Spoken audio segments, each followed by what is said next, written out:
मेरे प्यारे देशवासियों, नमस्कार। कोरोना की दूसरी वेव और दूसरी वेव से हम भारतवासियों की लड़ाई जारी है। दुनिया के अनेक देशों की तरह भारत भी इस लड़ाई के दौरान बहुत बड़ी पीड़ा से गुजरा है। हम में से कई लोगों ने अपने परिजनों को, अपने परिचितों को खोया है। ऐसे सभी परिवारों के साथ मेरी पूरी संवेदनाएं हैं। साथियों, बीते 100 वर्षों में आई ये सबसे बड़ी महामारी है, त्रासदी है। इस तरह की महामारी आधुनिक विश्व ने न देखी थी, न अनुभव की थी। इतनी बड़ी वैश्विक महामारी से हमारा देश कई मोर्चों पर एक साथ लड़ा है। कोविड अस्पताल बनाने से लेकर न अनुभव की थी। इतनी बड़ी वैश्विक महामारी से हमारा देश कई मोर्चों पर एक साथ लड़ा है।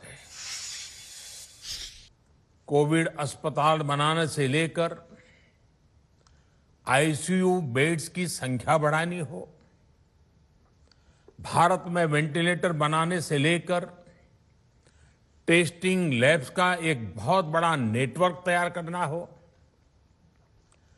कोविड से लड़ने के लिए बीते 1.25 साल में ही देश में एक नया हेल्थ इंफ्रास्ट्रक्चर तैयार किया गया है।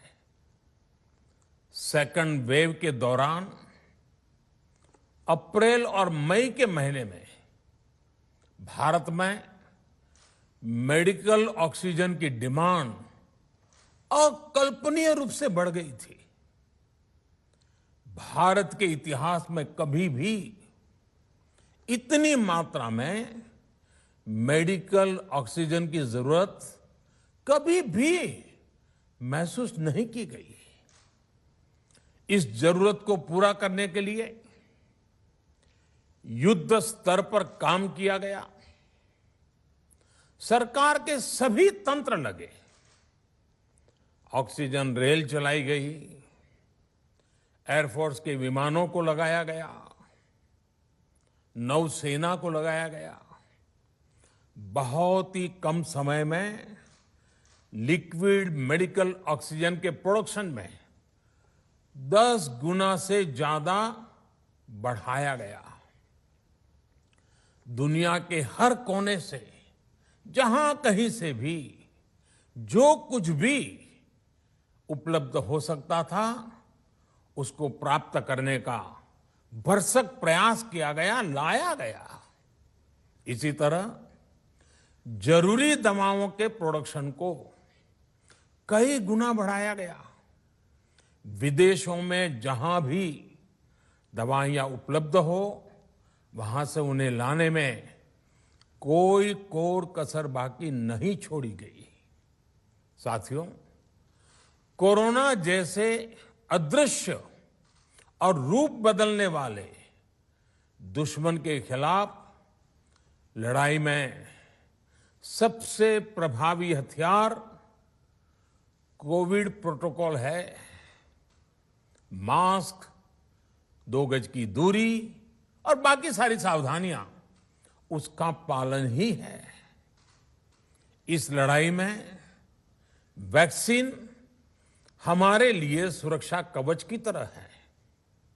आज पूरे विश्व में वैक्सीन के लिए जो मांग है, उसकी तुलना में उत्पादन करने वाले देश और वैक्सीन बनाने वाली कंपनियां बहुत कम है, इन्हीं गिनी हैं।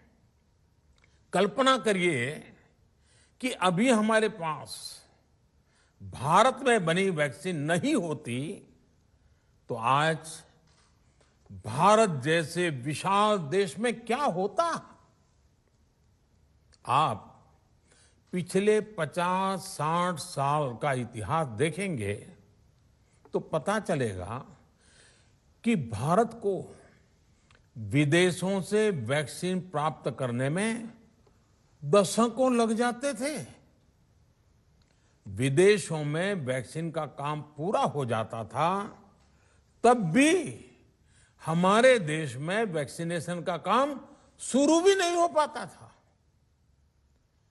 पोलियो की वैक्सीन हो, स्मॉल पॉक्स, जहां गांव में हम इसको चेचक कहते हैं, चेचक की वैक्सीन हो, हेपेटाइटिस बी की वैक्सीन हो, इनके लिए देशवासियों ने दशकों तक इंतजार किया था। जब 2014 में देशवासियों ने हमें सेवा का अवसर दिया तो भारत में वैक्सीनेशन का कवरेज 2014 में भारत में वैक्सीनेशन का कवरेज सिर्फ 60% के आसपास था, 60% के आसपास था। और हमारी दृष्टि में ये बहुत चिंता की बात थी। जिस रफ्तार से भारत का टीकाकरण कार्यक्रम चल रहा था, उस रफ्तार से देश को 100% टीकाकरण कवरेज का लक्ष्य हासिल करने में करीब करीब 40 साल लग जाते हैं। हमने इस समस्या के समाधान के लिए मिशन इंद्रधनुष को लॉन्च किया। हमने तय किया कि मिशन इंद्रधनुष के माध्यम से युद्ध स्तर पर वैक्सीनेशन किया जाएगा और देश में जिसको भी वैक्सीनेशन की जरूरत है उसे वैक्सीन देने का प्रयास होगा। हमने मिशन मोड में काम किया और सिर्फ 5-6 साल में ही वैक्सीनेशन कवरेज 60% से बढ़कर 90% से भी ज्यादा हो गई। 60 से 90, यानी हमने वैक्सीनेशन की स्पीड भी बढ़ाई और दायरा भी बढ़ाया। हमने बच्चों को कई जानलेवा बीमारियों से बचाने के लिए कई नए टीकों का भी भारत के टीकाकरण अभियान का हिस्सा बना दिया। हमने इसलिए किया क्योंकि हमें हमारे देश के बच्चों की चिंता थी, गरीब की चिंता थी, गरीब के उन बच्चों की चिंता थी जिन्हें कभी टीका लग ही नहीं पाता था। हम 100% टीकाकरण कवरेज की तरफ बढ़ रहे थे कि कोरोना वायरस ने हमें घेर लिया। देश ही नहीं, दुनिया के सामने फिर पुरानी आशंकाएं घिरने लगी कि अब भारत कैसे इतनी बड़ी आबादी को बचा पाएगा। लेकिन साथियों, जब नीयत साफ होती है, नीति स्पष्ट होती है, निरंतर परिश्रम होता है तो नतीजे भी मिलते हैं। हर आशंका को दरकिनार करके भारत ने 1 साल के भीतर ही एक नहीं बल्कि 2 made in India vaccine launch कर दी। हमारे देश ने, देश के वैज्ञानिकों ने ये दिखा दिया कि भारत बड़े बड़े देशों से पीछे नहीं है। आज जब मैं आपसे बात कर रहा हूं तो देश में 23 करोड़ से ज्यादा वैक्सीन की डोज दी जा चुकी है। 23 करोड़। साथियों, हमारे यहां कहा जाता है, विश्वासेन सिद्धिः, विश्वासेन सिद्धिः, अर्थात हमारे प्रयासों में हमें सफलता तब मिलती है जब हमें स्वयं पर विश्वास होता है। हमें पूरा विश्वास था कि हमारे वैज्ञानिक बहुत ही कम समय में वैक्सीन बनाने में सफलता हासिल कर लेंगे। इसी विश्वास के चलते जब हमारे वैज्ञानिक अपना रिसर्च वर्क कर ही रहे थे, तभी हमने लॉजिस्टिक्स और दूसरी तैयारियां शुरू कर दी थी। आप सब भली भांति जानते हैं कि पिछले साल यानी 1 साल पहले, पिछले साल अप्रैल में जब कोरोना के कुछ ही हजार केस थे, उसी समय वैक्सीन टास्क फोर्स का गठन कर दिया गया था। भारत के लिए वैक्सीन बनाने वाली कंपनियों को सरकार ने हर तरह से सपोर्ट किया। वैक्सीन निर्माताओं को क्लिनिकल ट्रायल में मदद की गई, रिसर्च और डेवलपमेंट के लिए जरूरी फंड दिया गया। हर स्तर पर सरकार उनके साथ कंधे से कंधा मिलाकर चली। आत्मनिर्भर भारत पैकेज के तहत मिशन कोविड सुरक्षा के माध्यम से भी उन्हें हजारों करोड़ रुपए उपलब्ध कराए गए। पिछले काफी समय से देश लगातार जो प्रयास और परिश्रम कर रहा है, उससे आने वाले दिनों में वैक्सीन की सप्लाई और भी ज्यादा बढ़ने वाली है। आज देश में 7 कंपनियां विभिन्न प्रकार की वैक्सीन का प्रोडक्शन कर रही है। 3 और वैक्सीन का ट्रायल भी एडवांस स्टेज पे चल रहा है। वैक्सीन की उपलब्धता बढ़ाने के लिए दूसरे देशों की कंपनियों से भी वैक्सीन खरीदने की प्रक्रिया को तेज किया गया है। इधर हाल के दिनों में कुछ एक्सपर्ट्स द्वारा हमारे बच्चों को लेकर भी चिंता जताई गई है। इस दिशा में भी 2 वैक्सीन का ट्रायल तेजी से चल रहा है। इसके अलावा अभी देश में एक नेजल वैक्सीन पर भी रिसर्च जारी है। इसे सिरिंज से न देकर नाक में स्प्रे किया जाएगा। देश को अगर निकट भविष्य में इस वैक्सीन पर सफलता मिलती है, तो इससे भारत के वैक्सीन अभियान में और ज्यादा तेजी आएगी। साथियों, इतने कम समय में वैक्सीन बनाना अपने आप में पूरी मानवता के लिए बहुत बड़ी उपलब्धि है, लेकिन इसकी अपनी सीमाएं भी हैं। वैक्सीन बनने के बाद भी दुनिया के बहुत कम देशों में वैक्सीनेशन प्रारंभ हुआ और ज्यादातर समृद्ध देशों में ही शुरू हुआ। WHO ने वैक्सीनेशन को लेकर गाइडलाइंस दी।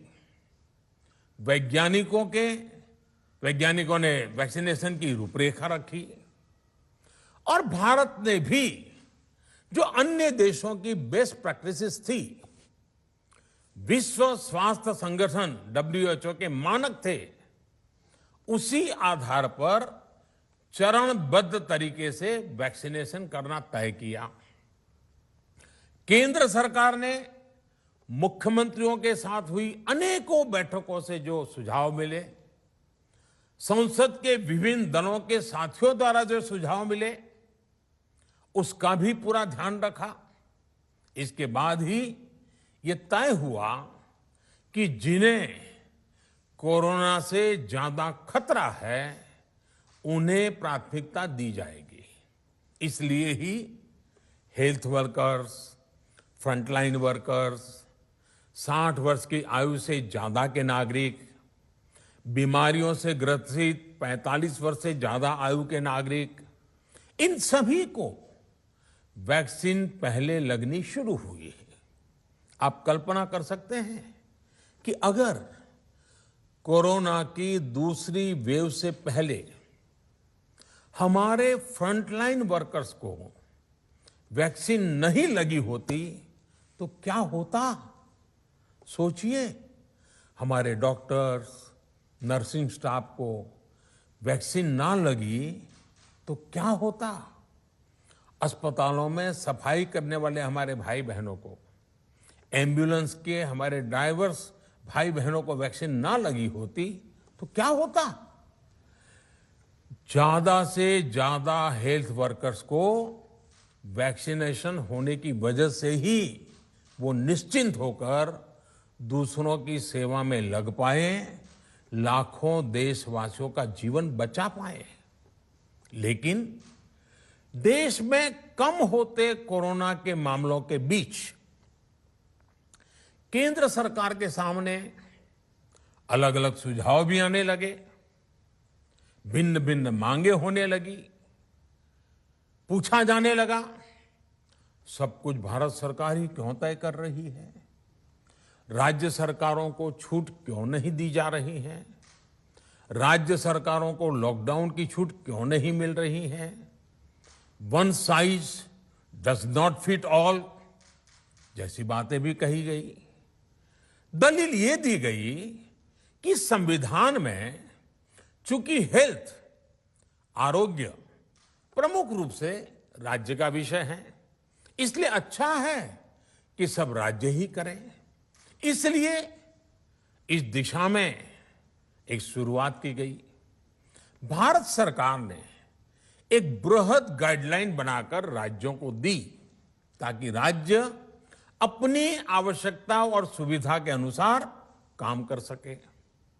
स्थानीय स्तर पर कोरोना कर्फ्यू लगाना हो, माइक्रो कंटेनमेंट जोन बनाना हो, इलाज से जुड़ी व्यवस्थाएं हो, भारत सरकार ने राज्यों की इन मांगों को स्वीकार किया। साथियों, इस साल 16 जनवरी से शुरू होकर अप्रैल महीने के अंत तक भारत का वैक्सीनेशन कार्यक्रम मुख्यतः केंद्र सरकार की देखरेख में ही चला। सभी को मुफ्त वैक्सीन लगाने के मार्ग पर देश आगे बढ़ रहा था। देश के नागरिक भी अनुशासन का पालन करते हुए अपनी बारी आने पर वैक्सीन लगवा रहे थे।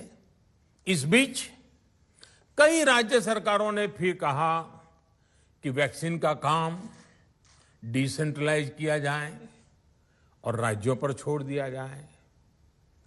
तरह तरह के स्वर उठे, जैसे कि वैक्सीनेशन के लिए एज ग्रुप क्यों बनाए गए। दूसरी तरफ किसी ने कहा कि उम्र की सीमा आखिर केंद्र सरकार ही क्यों तय करे। कुछ आवाजें तो ऐसी भी उठी कि बुजुर्गों का वैक्सीनेशन पहले क्यों हो रहा है। भांति भांति के दबाव भी बनाए गए।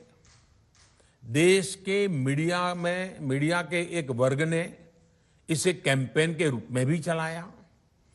साथियों, काफी चिंतन मनन के बाद इस बात पर सहमति बनी कि राज्य सरकारें अपनी तरफ से भी प्रयास करना चाहती हैं, तो भारत सरकार को क्यों इतराज हो और भारत सरकार इतराज क्यों करे। राज्यों की इस मांग को देखते हुए, उनके आग्रह को ध्यान में रखते हुए 16 जनवरी से जो व्यवस्था चली आ रही थी, उसमें प्रयोग के तौर पर एक बदलाव किया गया। हमने सोचा कि राज्य ये मांग कर रहे हैं, उनका उत्साह है, तो चलो भाई 25% का काम उन्हीं को सुपुर्द कर दिया जाए। उन्हीं को दे दिया जाए, स्वाभाविक है। 1 मई से राज्यों को 25% काम उनके हवाले कर दिया गया। उसे पूरा करने के लिए उन्होंने अपने अपने तरीके से प्रयास भी किए। इतने बड़े काम में किस तरह की कठिनाइयां आती हैं, ये भी उनके ध्यान में आने लगा। उनको पता चला पूरी दुनिया में वैक्सीन की क्या स्थिति है, इसकी सच्चाई से भी राज्य परिचित हुए। और हमने देखा, एक तरफ मई में सेकेंड वेव, दूसरी तरफ वैक्सीन के लिए लोगों का बढ़ता रुझान, और तीसरी तरफ राज्य सरकारों की कठिनाइयां। मई में 2 सप्ताह बीतते बीतते कुछ राज्य खुले मन से ये कहने लगे कि पहले वाली व्यवस्था ही अच्छी थी। धीरे धीरे इसमें कई राज्य सरकारें जुड़ती चली गई। वैक्सीन का काम राज्यों पर छोड़ा जाए। जो इसकी वकालत कर रहे थे, उनके विचार भी बदलने लगे। एक अच्छी बात रही कि समय रहते राज्य पुनर्विचार की मांग के साथ फिर आगे आए। राज्यों की इस मांग पर हमने भी सोचा कि देशवासियों को तकलीफ ना हो, सुचारू रूप से उनका वैक्सीनेशन हो। इसके लिए 1 मई के पहले वाली, यानी 1 मई के पहले 16 जनवरी से अप्रैल अंत तक जो व्यवस्था थी, पहले वाली पुरानी व्यवस्था को फिर से लागू किया जाए। साथियों, आज ये निर्णय लिया गया है कि राज्यों के पास वैक्सीनेशन से जुड़ा जो 25% काम था, उसकी जिम्मेदारी भी भारत सरकार उठाएगी। ये व्यवस्था आने वाले 2 सप्ताह में लागू की जाएगी। इन 2 सप्ताह में केंद्र और राज्य सरकारें मिलकर नई गाइडलाइंस के अनुसार आवश्यक तैयारी कर लेंगी। संयोग है कि 2 सप्ताह बाद 21 जून को ही अंतर्राष्ट्रीय योग दिवस भी है।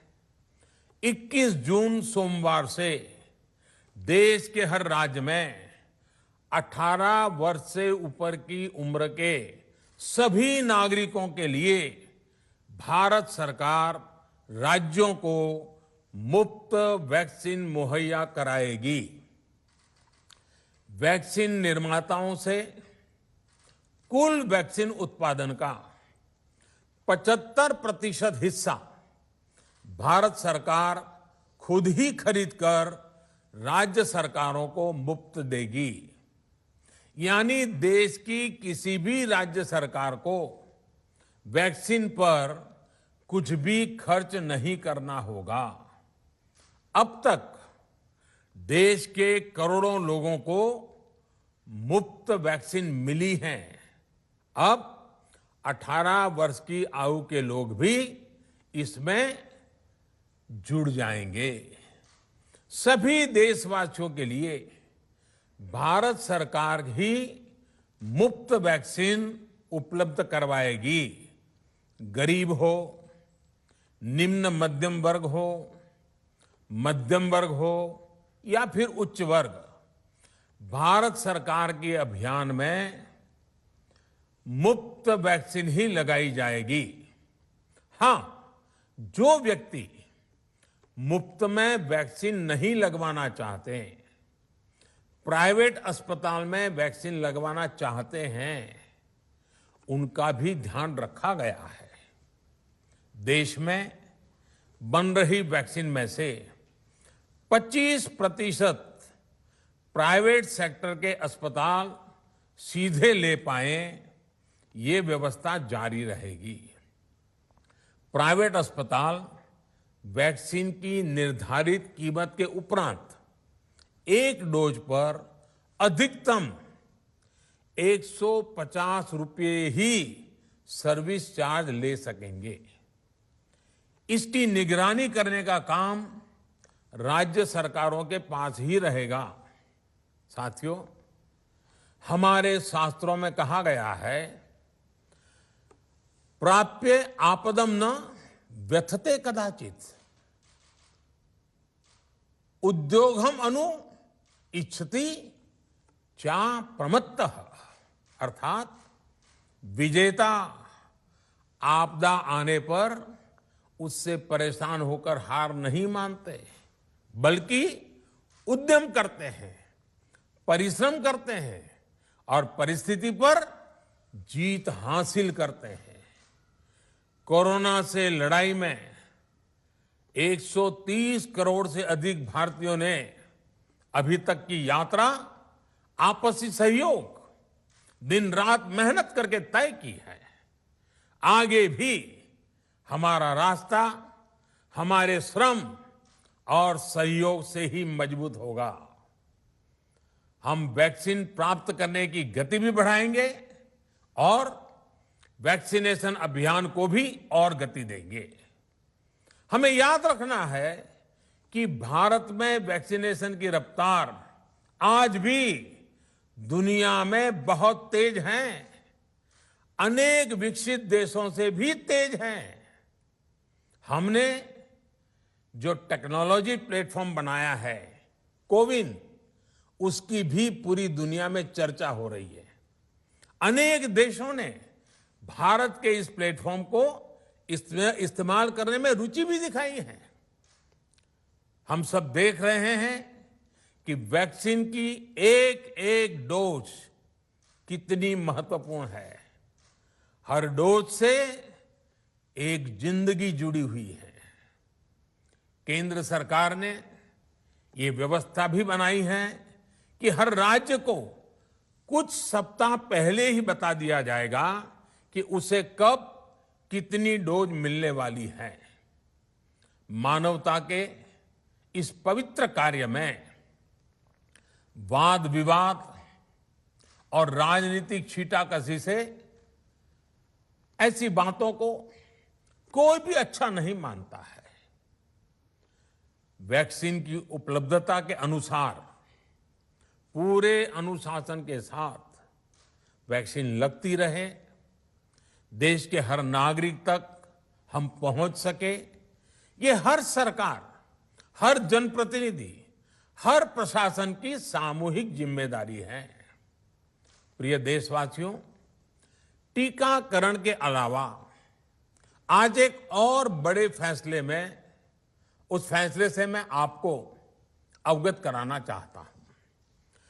पिछले वर्ष जब कोरोना के कारण लॉकडाउन लगाना पड़ा था, तो प्रधानमंत्री गरीब कल्याण अन्न योजना के तहत 8 महीने तक 80 करोड़ से अधिक देशवासियों को मुफ्त राशन की व्यवस्था हमारे देश ने की थी। इस वर्ष भी दूसरी वेव के कारण मई और जून के लिए भी इस योजना का विस्तार किया गया था। आज सरकार ने फैसला लिया है कि प्रधानमंत्री गरीब कल्याण अन्न योजना को अब दीपावली तक आगे बढ़ाया जाएगा। महामारी के इस समय में सरकार गरीब की हर जरूरत के साथ उसका साथी बनकर खड़ी है। यानी नवंबर तक 80 करोड़ से अधिक देशवासियों को हर महीने तय मात्रा में मुफ्त अनाज उपलब्ध होगा। इस प्रयास का मकसद यही है कि मेरे किसी भी गरीब भाई बहन को, उसके परिवार को भूखा सोना ना पड़े। साथियों, देश में हो रहे इन प्रयासों के बीच कई क्षेत्रों से वैक्सीन को लेकर भ्रम और अफवाहों की जानकारी चिंता बढ़ाती है। ये चिंता भी मैं आपके सामने व्यक्त करना चाहता हूं। जब से भारत में वैक्सीन पर काम शुरू हुआ, तभी से कुछ लोगों द्वारा ऐसी बातें कही गई जिससे आम लोगों के मन में शंका पैदा हो। कोशिश ये भी हुई कि भारत के वैक्सीन निर्माताओं का हौसला पस्त पड़ जाए और उनके सामने अनेक प्रकार की बाधाएं आए। जब भारत की वैक्सीन आई तो अनेक माध्यमों से शंका आशंका को और बढ़ाया गया। वैक्सीन न लगवाने के लिए भांति भांति के तर्क प्रचारित किए गए। इन्हें भी देश देख रहा है। जो लोग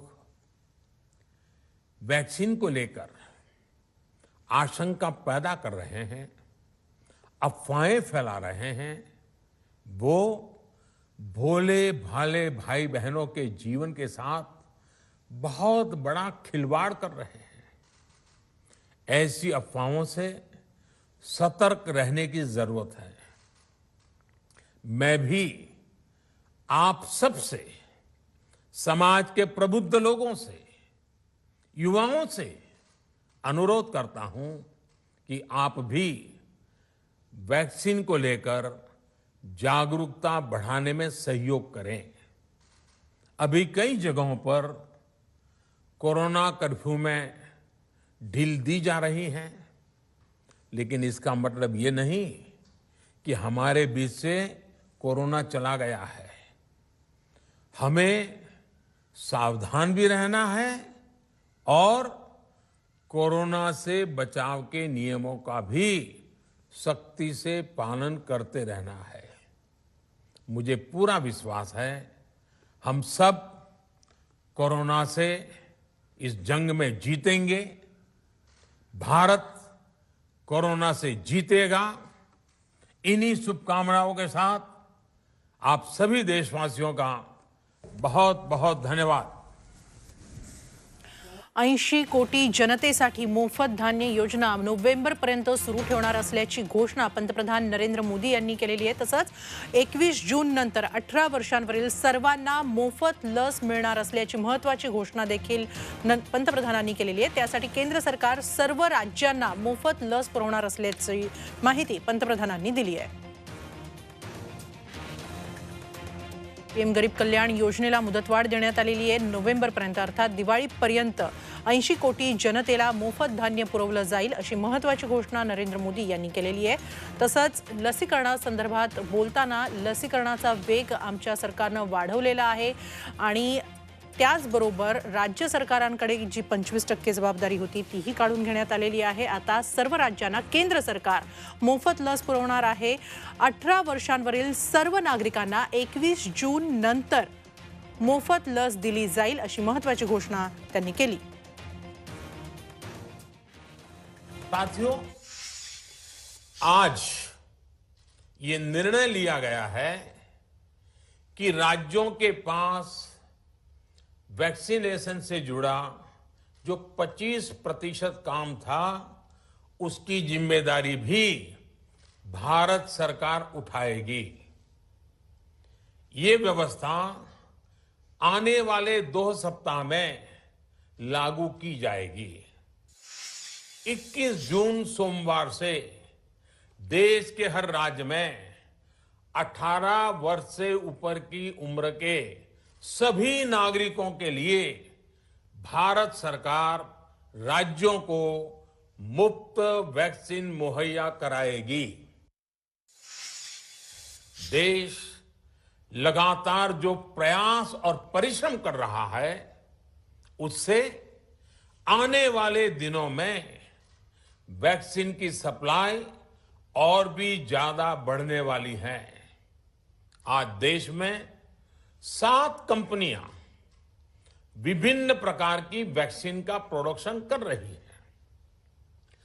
3 और वैक्सीन का ट्रायल भी एडवांस स्टेज पे चल रहा है। वैक्सीन की उपलब्धता बढ़ाने के लिए दूसरे देशों की कंपनियों से भी वैक्सीन खरीदने की प्रक्रिया को तेज किया गया है।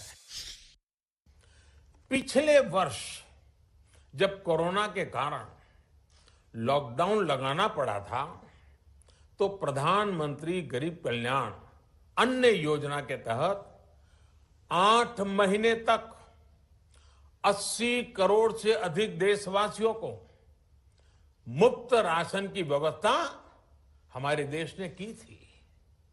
इस वर्ष भी दूसरी वेव के कारण मई और जून के लिए भी इस योजना का विस्तार किया गया था। आज सरकार ने फैसला लिया है कि प्रधानमंत्री गरीब कल्याण अन्न योजना को अब दीपावली तक आगे बढ़ाया जाएगा। पंतप्रधान नरेंद्र मोदी यांनी काही वेळापूर्वीच जनतेशी संवाद साधताना 80 कोटी जनतेसाठी ही मोफत धान्य योजना दिवाळीपर्यंत अर्थात नोव्हेंबरपर्यंत सुरू राहील अशी घोषणा केलेली आहे। तसंच संपूर्ण लसीकरणाची जबाबदारी देखील आता केंद्राकडे असेल। मे पासून राज्यांकडे 25% जबाबदारी देण्यात आली होती, ती आता केंद्राने काढून घेतलेली आहे। 21 जून नंतर 18 वर्षांवरील सर्व नागरिकांना मोफत लस देण्यात येईल असंही त्यांनी म्हटलेलं आहे। तसंच लसींसंदर्भात सुद्धा लसींचं संशोधन सुरू असतानाच केंद्र सरकारने लसींची ऑर्डर दिली होती असं स्पष्टीकरण त्यांनी दिलेलं आहे। नेझल वॅक्सिनमध्ये जर यश मिळालं तर लसीकरणाबाबत मोठी ताकद आपल्याला मिळेल असंही पंतप्रधानांनी म्हटलेलं आहे।